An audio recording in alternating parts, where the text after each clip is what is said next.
Actually છેલ્લા ઘણા સમયથી છેલ્લા 5-6 વર્ષથી એ લોકોનો એટલે કે વિધર્મીઓનો કૃષ્ણનગરની બાજુનો એટલે કે બોરડી ગેટ અને શિશુ વિહારના પાટા ક્રોસ કરીને આ બાજુ આવવાનું પ્રમાણ વધી ગયું છે. ધીમે ધીમે એવું છે કે એ લોકો એમના બાળકો અને બહેનોને સવારે રાત્રે એવા મોડા ટાઈમે અમારા એરિયામાં મોકલીને અસામાજિક પ્રવૃત્તિ કરાવવી, અમારા એરિયામાં આવીને એગના છિલકા નાખી જવા કે કોઈ માંસાહાર પદાર્થો નાખી જવા.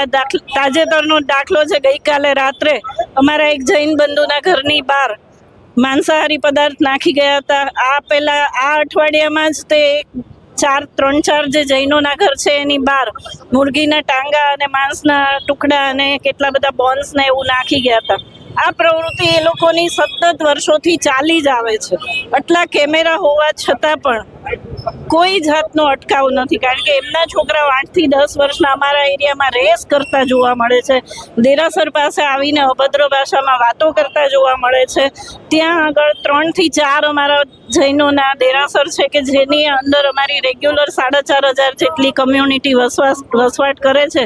એ પૂજા અર્ચના અર્થે જતી હોય ત્યારે હંમેશા ત્યાં આગળ આવીને કંઈક ને કંઈક અમારી સામે અસામાજિક પ્રવૃત્તિ કરતા જોવા મળે છે.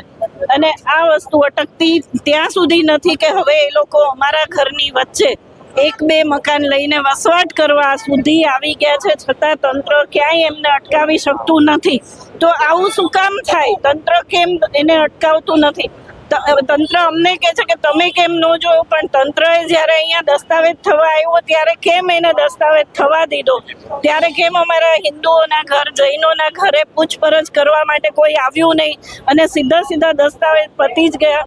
જો આમાં કાંઈ પણ થયું હોય અને અસાનધારા પછી આ દસ્તાવેજ થયા હોય તો અમારી સખત ડિમાન્ડ છે કે આ દસ્તાવેજ પરત થવા જોઈએ અને આ લોકો ત્યાંથી વસવાટમાંથી હટવા જ જોઈએ.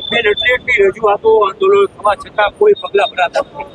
એ બહુ સત્ય હકીકત છે કે આટલી આપણો દેશ છે, આપણે અહીંના સૌથી મેજોરિટી કમ્યુનિટી હોવા છતાં આપણી ડિમાન્ડ કોઈ સાંભળતું નથી અને આ ડિમાન્ડ ઉપર કોઈ કામ થતું નથી. આ તંત્રને સરકારે ખૂબ કડક ભાષામાં આ અંગે સૂચના આપવી જ જોઈએ અને આ વસ્તુને સરકારે જેટલું બને એટલું જલ્દી અટકાવી અને એ લોકોને અહીંયા આગળથી આ પ્રવૃત્તિ કરતા બંધ કરવા જોઈએ.